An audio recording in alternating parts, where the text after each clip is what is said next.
Bonjour et bienvenue dans cette vidéo où nous allons parler des schémas électriques. L'architecte établit le cahier des charges qui sert de contrat entre le client et l'entreprise d'installation en tenant compte, bien sûr, des besoins en électricité, de l'utilisateur et des normes et règlements de sécurité. Un exemple de plan d'architecte, où là c'est le plan d'une villa qui nous sert de fil conducteur durant l'année, que nous devons câbler et réaliser, et nous repérons le garage, le séjour, le bureau, la porte du garage, les portes extérieures, le porche, le placard, l'entrée, le dégagement, le local technique où il y a le cumulus, les chambres, la salle de bain et la salle d'eau. Maintenant, si nous voulons équiper notre villa, nous allons avoir besoin de l'équiper en appareillage électrique. Ce sera un lot, le lot électrique. Et nous allons par exemple avoir dans la chambre 1 un simple allumage, donc un interrupteur simple, un point d'éclairage. Et tout ceci, nous allons pouvoir réaliser une liaison de dépendance ou d'interdépendance entre l'interrupteur et la lampe.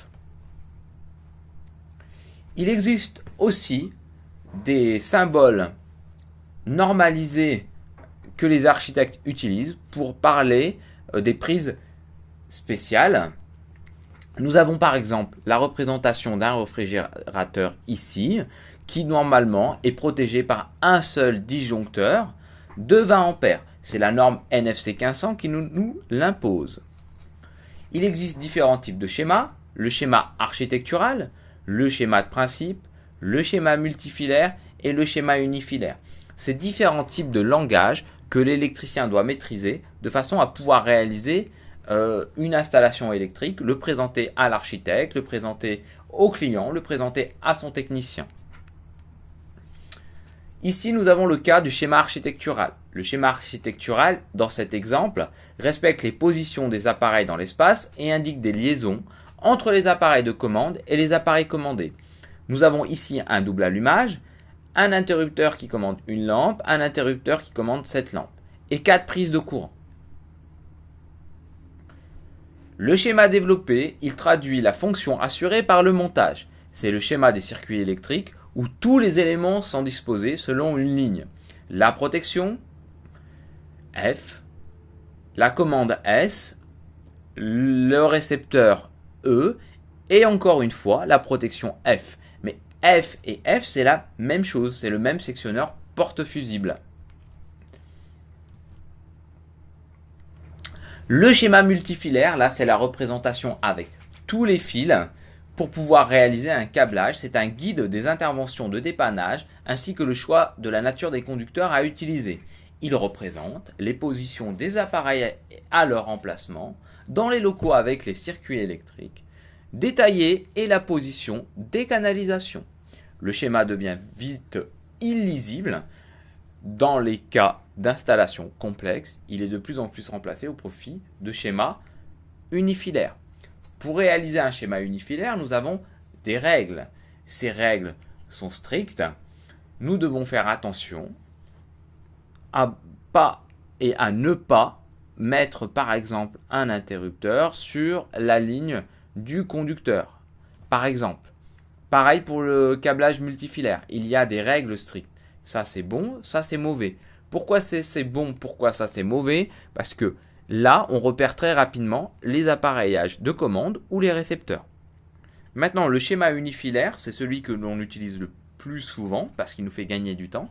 Il prépare par regroupement des conducteurs la définition des conduits à utiliser.